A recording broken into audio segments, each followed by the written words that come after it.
So I think that this is going to be the most profound video I've ever put on YouTube, and I'm not exaggerating with that. It's also the most personal, because for the insights that I'm sharing, there's no way for me to communicate them to you without letting you know what's been going on in my life for these last couple of weeks. So if this is rambling, I apologize. I'm putting my thoughts together on this still, but it is incredibly important, and that's why I wanted to share it with you. So here's the personal part.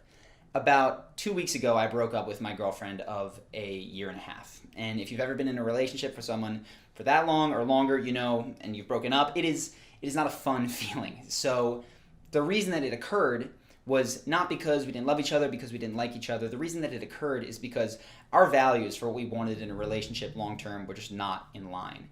And there came to be this moment of realization and acceptance that she wasn't changing and I wasn't changing. And for the both of us, the best thing that we could do was separate. Not because we wanted to, but because it was the right thing to do. So it started off completely fine. Like, we were both logical, rational. I started packing her things. She lived in this house with this studio in my bedroom, and started packing her things, started putting them in the car. And by the time we get all the things and put the stuff into the car, and the last thing is in there, she is bawling. And I see her like this, and I'm numb, right? I can't even believe this is happening. We've been talking about it because we think it's the right thing, but in that moment, I'm just like freaked out. I want to show her that I care, but I don't want to fabricate and manufacture these tears, so I feel guilty about the fact that I'm not crying, and I eventually send her off. I give her a hug and a kiss, and I tell her that I love her, but she drives off for another apartment. And I come back inside, and that numbness stays with me for a couple of hours until that night. And that's when the numbness shifted into loneliness and sadness. And I bawled my eyes out, right? I held a voice recorder up. I talked my feelings out into my phone, which I need to delete if that's on the iCloud. Don't need that getting out there. But I just bawled into this phone for probably 10 minutes, said everything that I felt, everything that I regretted. I typed it out. I felt miserable. But even at the end, I felt better, a little bit relieved. There was a sinking feeling in the pit of my stomach. I felt, even though that I knew that I did the right thing, I felt incredibly lonely because this was a bedroom that I'd shared with her. So what happens after that is a couple days go by. I still have this feeling. I'm with my friends. They're amazing, right? Taking me to escape rooms, all the things they know I like, trying to keep me busy. But in between these events, this feeling comes back, and I'm thinking of her, and I eventually go to her Facebook, which is the dumbest thing that you can ever do if you've had a breakup. Do not do this. I go to her Facebook, and before I can even scroll down, I don't know why I reflexively did this, I saw a picture of her that I hadn't seen before. That was of her in a dress with a group of people near a club, and I booked it off that page. But not before my adrenaline shot through the roof, my blood pressure started pounding, I felt my heart beat, I felt myself get angry and jealous, and my head just started to go into these crazy spirals of, I can't believe that so soon after she would go out. I was angry at her. I felt silly that I had wanted to be upset on her behalf. Here I am a night and a half ago, or even the previous night, crying in my bedroom. Maybe she'd gone out that night. I didn't know when this was taken. I start wondering if there was a guy there from her past, or maybe she met someone in a club, she kissed him drunk, how that would be like low standards and this guy couldn't compare, blah, blah, blah. So now I'm comparing myself to this person and imagining how I'm going to go become better in every way that matters to me, meaning I'm going to go work on my business. I'm going to try to get more talented with music. I'm going to try to be a better friend, a better person. I'm going to travel more, become more worldly. I'm comparing myself to this person who doesn't even exist, right? An imaginary guy that she might have seen and kissed at a club. I am in a death fight with in my head. And 5 minutes later, I realized, what am I doing? But I can't snap this streak. For the rest of the day and the next couple days, I feel divided. Every time that I'm with my friends, I'm wondering, what is she doing now? And I don't know if you've ever felt this, but it tends to happen with a friend, a family member, someone close when there's a falling out. Sometimes you wish that they're not having a good time, right? Or even people that you don't know well, who maybe you're jealous of, you start wondering what they're doing, comparing your life to theirs, and it becomes impossible to live your own life in a happy way. And that's where I was.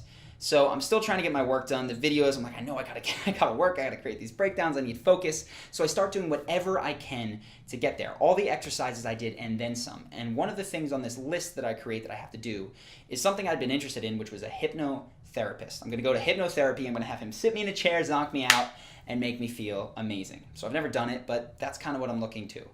Sign up for this guy in town, drive in, get to the office, and I see he's got the plush black chair, and he's got the desk with the chair there, and I'm ready to go sit into this giant black chair and just be put to sleep and made to feel like $1 million at the end of it. And he kind of goes, that's not how it works. We're not going to really do too much hypnosis today. Just sit down in this chair next to the desk and tell me what's going on. So I start to tell him. And I get to the story about Facebook, about how I saw her and my blood pressure rise, and it just felt terrible. There are these triggers for me. And he says, you know, something similar happened to me. There was a girl, hadn't been dating as long as you guys had, but there was a real connection there, and it didn't work out. For whatever reason, I wanted to date her. She didn't feel the same way.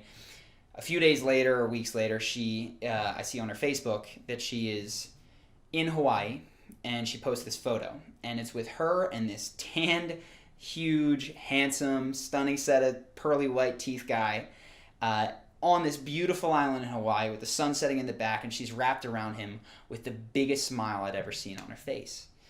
And I'm sitting there, I'm like, man, I know that's rough. I hope you're okay. And he goes, yeah. All I could think about in that moment was how grateful I was to that guy for making her smile so big. And that for me was a complete plot twist. I could not have seen that coming for a million miles. Because when I got sad, I went to myself. How does this affect me?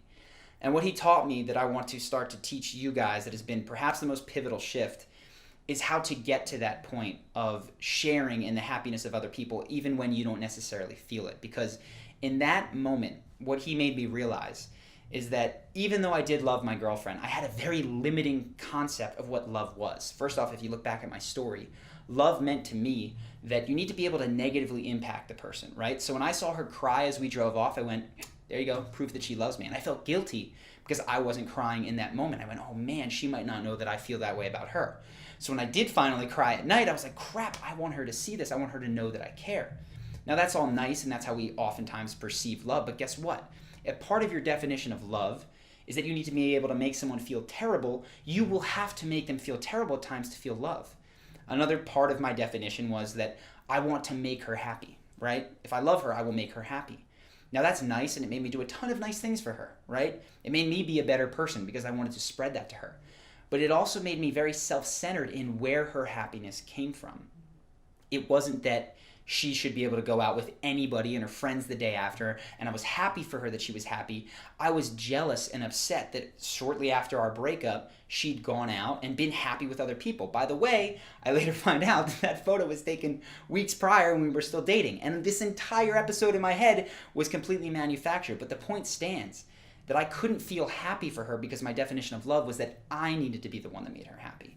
And of course, the third piece of my definition was that love means you need the other person, and if she was out there not needing me, or if I was getting over her quickly, that meant that we didn't truly love each other. So I was stuck in this negative spiral to prove to myself and trying to get out of her that she loved me, and the only way that we could demonstrate that to one another was by continuing to stay hurt. That's a really screwy definition, and it will guarantee pain in your life if you want love, which we all do. A much better definition, and the one that I have been trying to go for, and I will teach you guys how to implement into your own life, is that love means truly wanting the happiness of someone else no matter what. So the definition that I'm driving for would have had me see that photo of her with that smile on her face and went, thank God she's not sitting at home crying about this. I'm so happy and grateful to whoever it is in her life, whether it's family, a friend, or someone else that she met, that they're making her feel that way because I care about her and I love her. And for myself, right, if I expected her to love me, I would know, you know what? She doesn't want me to sit in my room and cry and do a voice recorder. She would want me to be happy. And I want that for myself too. So rather than do that, I'm not going to have this predetermined grieving period. I'm going to try to feel good immediately. That doesn't diminish how I felt about her and how important she was to me. That is just what love should look like. And this shift though, and it sounds nice, and I go, you know what, if I really love her, I should feel that way. But then I'd imagine thinking of her out with another guy, and that was not how I felt. Immediately that trigger came back and I would be jealous. So I said, how do I actually get here? And this is the crux, I hope now, of this video, now that you kind of understand where I'm coming from, which is, how do you feel that genuine feeling of love for someone else? Well, it starts with the fact that in order to do that, you need to feel loved first. This is a human trait. Babies, if they don't get touched, will literally die. Humans thrive on the affection and the love of other people. If we don't get it, our lives go out of whack. Everything starts to break down. Our health breaks down. We start being mean to other people. We stop achieving our goals. We need to feel that. And so the metaphor that I think of is that our well-being is kind of like a tabletop. And as long as it's supported with legs, it's fine. So what we spend a lot of our time doing in our lives are getting, okay, I've got my friends supporting me, making me feel loved. I've got my family who makes me feel loved. I've got my girlfriend who makes me feel loved. And everyone has different ones. Think now, who are your legs that provide that love, that sense of well-being that you have? The problem is that these legs are inherently unstable because life happens. I mean, take this one, for instance, right? I've got my friends, my family, and my girlfriend, and we break up. And my well-being just goes to crap. It's awful. I'm no longer not only feeling good, but I'm certainly not being very fun for the people around me. And I'm bitter, right? I'm not very nice. I'm not very concerned with how things are going for other people. So what do most people do in a breakup when their table's been knocked off? Well, they spend more time with friends, and they spend more time with family. And then they get another girlfriend, boom.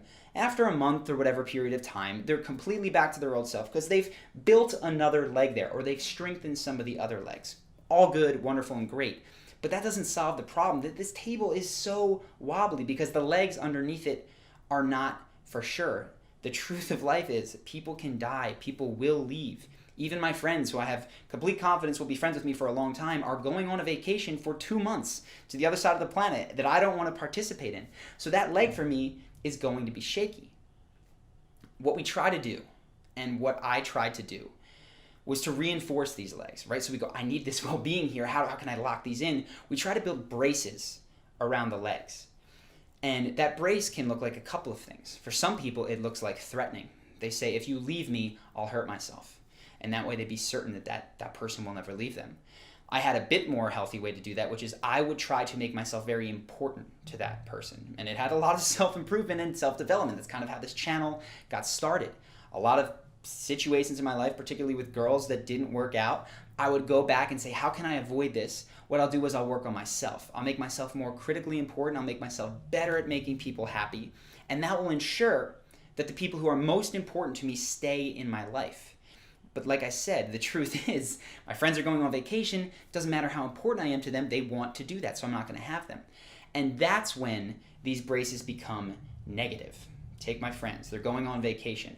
Rather than being just happy for them because they're going to spend 2 months in Asia, it's going to be amazing. When we talk about it, I find myself going, you don't want to go to that city. It's going to be no fun. Probably skip that one too. You probably just want to come back 2 weeks earlier because you're not even going to like it, right? I'm not so concerned with if they're going to have an amazing time. I'm concerned with how it affects me. Take my girlfriend, my ex-girlfriend rather, right? Over here, this leg. I was so concerned with myself being the happiness, that was my brace, that if other people did it, right, if she went out with a different guy who was maybe single and had a great time with him, that would threaten me and that would make me feel crappy. And that's why that Facebook photo affected me so dearly.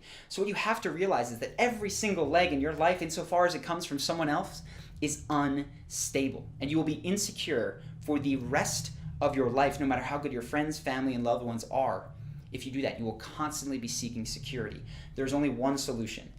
And that is to build yourself, not just a wooden leg, but a marble pillar coming up from the ground through your well-being table that is supported by you. And that is called self-love. Now, my concept of self-love prior to this, I thought that I completely understood it. I was like, I like myself. I'm proud of myself. I've done a lot of things that make me feel really good about me. I've got self-love handled. And the truth is, that couldn't have less to do with self-love in any sort of universe. Self-love has nothing to do with what you've achieved. It has nothing to do with goals. It is completely unconditional. Just as your love truly for another person should be unconditional, no matter what, with me or without me, self-love for yourself means I love and I accept me regardless of what I've achieved. Even if I'm a complete success by my own standards, that has nothing to do with my self-love. My self-love on my worst days, on my best days, needs to be the same.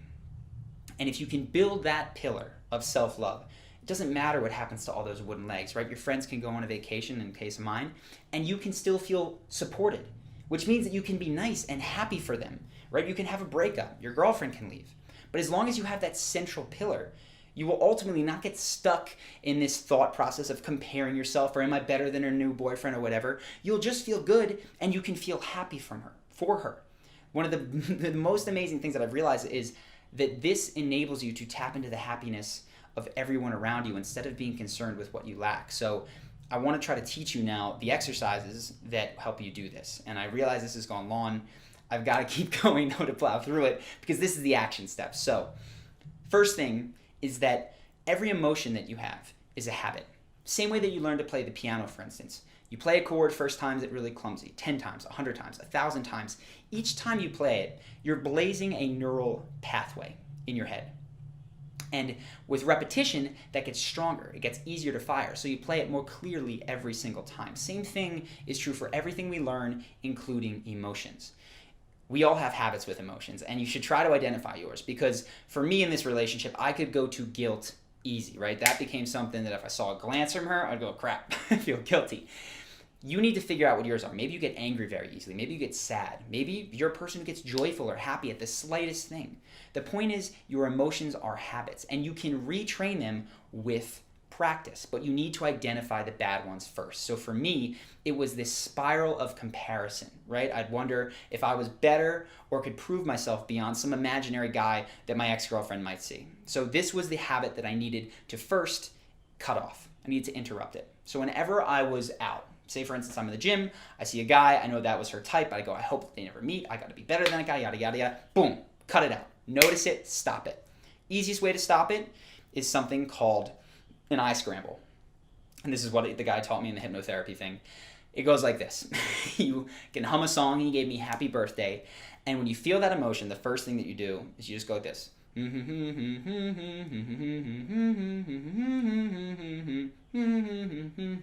Looks ridiculous, feels ridiculous, but what it does is, if you know your brain is just divided into two parts, there's people who say that, I'm not sure about this, that your eye, depending on where it goes, accesses different parts of your brain. So you're quickly just cycling through all the things in your brain. You are basically etch-a-sketching what was going on. You do this a couple of times and you'll come pretty much to a neutral state as long as you're just imagining something negative. Now you're neutral. So you interrupt the pattern. That's step one with an eye scramble. Step two is, now that you're neutral, you need to feed yourself what you really need. And I promise you, whether you're feeling jealous, insecure, angry, less than, whatever it is, the feeling that you're craving, it might feel like you need to feel respected. It might feel like you need to feel important. The underlying feeling that you need beyond all of that is love. And I'm telling you, you can give yourself those intermediaries, the respect, the importance, the significance. The one that is going to fill you up is love. So give it to yourself. Make it a choice. And again, simple way to do this. There's tons of exercises. I could talk about them in other videos. For now, I'm just going to keep it very simple. You can go to a mirror or imagine yourself standing in front of a mirror in your head and say out loud or in your imagination, looking at yourself, even though you're feeling jealous of that guy, or even though you're running laps in your head, or even though you miss your ex, or even though your friends are gone, I love and accept you exactly as you are.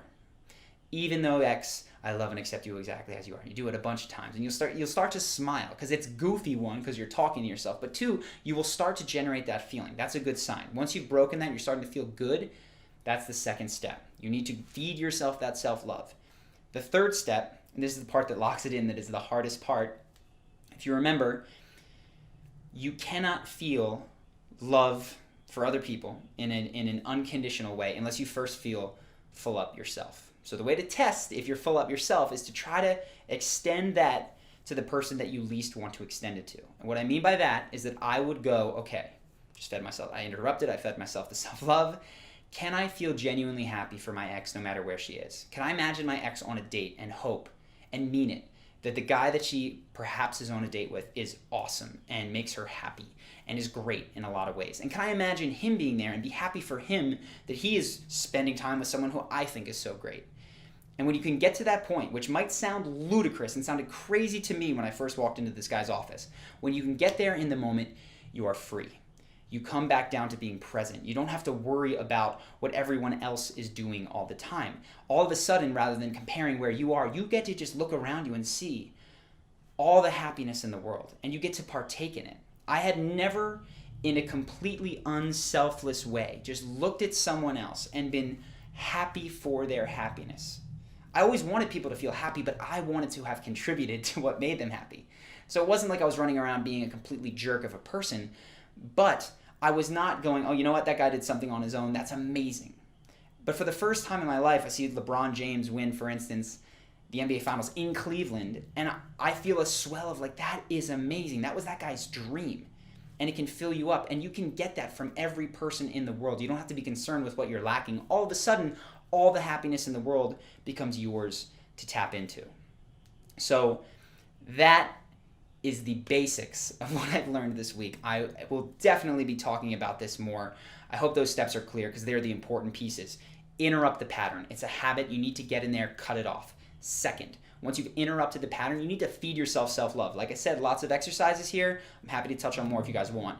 And then third, extend that. Make sure that your cup is overflowing. This is the second analogy. We've got the table, the cup. You need to fill your love cup to the point where it is overflowing, and then you can start to distribute it to other people. It's kind of like the oxygen mask, right? You need to take care of yourself and your self-love first before you can really extend it to other people in a meaningful way. You do those three things and you make a practice of it. You don't just do it once. It's kind of like going to the gym. You got to continue it. You will develop happier habits that make you less insecure, less jealous, and a more joyous person. It is the most profound thing that I have come across in at least the last year, and I hope that you guys have found it helpful. If you want more on this, subscribe to the channel. There will definitely be more of this. Of course, more Game of Thrones and breakdowns and all that stuff. I'm not going to stop, but I do think that this is going to have a lot more. If you have any questions related to this, I've never taught this before. Everything else on this channel I've been studying for 10 years. This is the first time. I started this 2 weeks ago that I stood in front of a camera and tried to share. So if I went over anything too quickly, if I rambled on things that aren't important, if there's a piece you'd like to know, please let me know in the comments.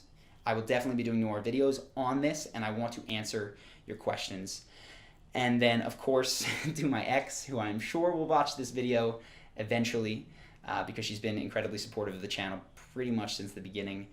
I love you.